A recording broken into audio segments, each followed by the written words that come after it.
Hi guys, how's it going? Today I'm gonna take you step by step on how to do a cinematic interview setup like this. Whether you're a freelancer or in production, interview setups are one of those things that if you can master it, a lot of clients will come your way. It's such a key aspect of storytelling, and you can really see it in documentaries such as The Last Dance. In this award-winning Netflix documentary, the director uses multiple interviews to tell a compelling story of Michael Jordan and the Bulls. If you look closely, a lot of these interview shots look the same, and this is because they use the same interview setup every time. So step 1, finding the right location. So the 3 key things you want to look out for when choosing a location is depth, leading lines, and any existing lights that are available. You don't want to be placing your subject too close to the wall.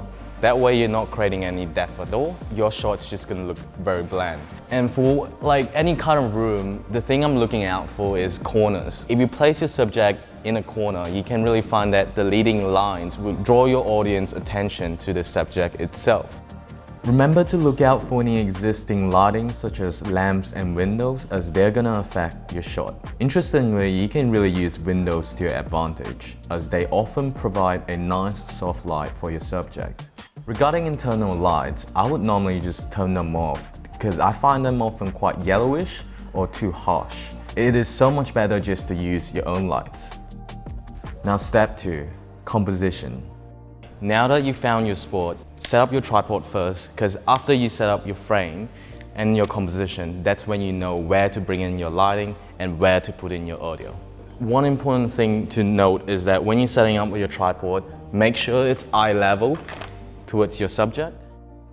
So you normally put your subject at the side of the frame when your subject is not used to talking to the camera. But sometimes I do like to put my subject in the middle of the frame. You normally find this a lot during YouTube or during commercials when they're trying to send the audience an important message. So you also want to make sure that your subject has enough headroom as well. You don't want to go too low or you don't want to go too high. So one important tip is to use your grid lines properly. So when you're putting the subject on the side, you want to put their eyes on these grid lines intersection right here.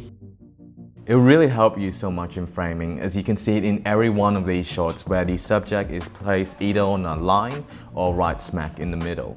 So once we got our A camera composition set up, we're gonna set up our B camera. I'm gonna go nice and tight towards the subject's face, and you normally cut to this tight angle when the subject is making a very important point here. So now that we've established our composition, let's move on to step 3, camera settings. For interviews, because I have the freedom to control the amount of light and exposure I have in my scene, I can always set my camera aperture to the lowest. So here we're using a Sigma art lens 18 to 35 mm, so we're gonna set our aperture to f1.8. So ISO is at the lowest at 500, and my shutter speed is set at 1 hour 50, which is double the frame rate of 25 frames. So now that we got all our camera settings and our camera composition in place, we're gonna bring in some lighting. So the first thing we're gonna do is to bring in our key light. So right here we have an aperture 120D with a nice aperture dome. And what this dome is gonna do is it's really gonna soften your light. So we have the key light coming in at a 45-degree angle, and what this really does is create some really nice shadows along the side of her face. The purpose of this setup is to create these shadows to make your image look more cinematic. You also want to get the key light as close to your subject's face as possible without getting it in frame. This is because the closer the light is, the softer the light will be. So what we're gonna do after establishing our key light is to bring in our backlight. And what we have here is a Landlight 300B bicolor on a C-stand. And I really like bicolor lights because you have the ability to change your color temperature. So what we're gonna do is we're just gonna put it on the opposite side of the key light and shine it towards the back of her head. So the purpose of the backlight is to outline our subject and separate them from the background.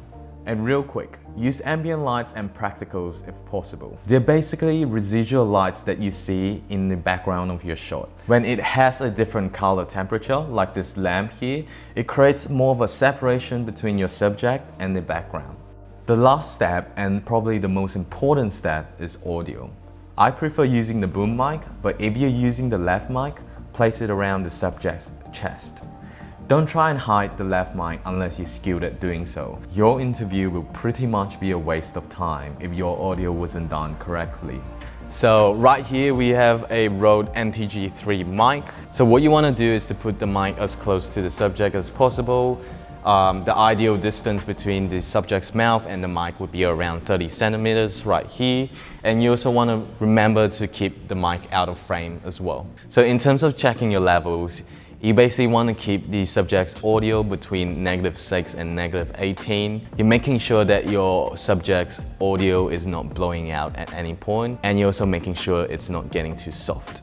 One last thing is when you're testing the decibels, you don't want to make your subject say test 1, 2, 3. What I normally do is I normally ask them what they have for breakfast, because that normally gets them into a normal conversation, and that allows you to really check their audio more correctly. Thank you so much for watching. If you find the video helpful, please like and subscribe. Don't forget to turn on the notification bell button to get notified each time we post a video on filmmaking and making an income from your creative passion. If you're interested, be sure to check out our email newsletter. There, we share more personal insights and struggles in running our video production business. Have a good day.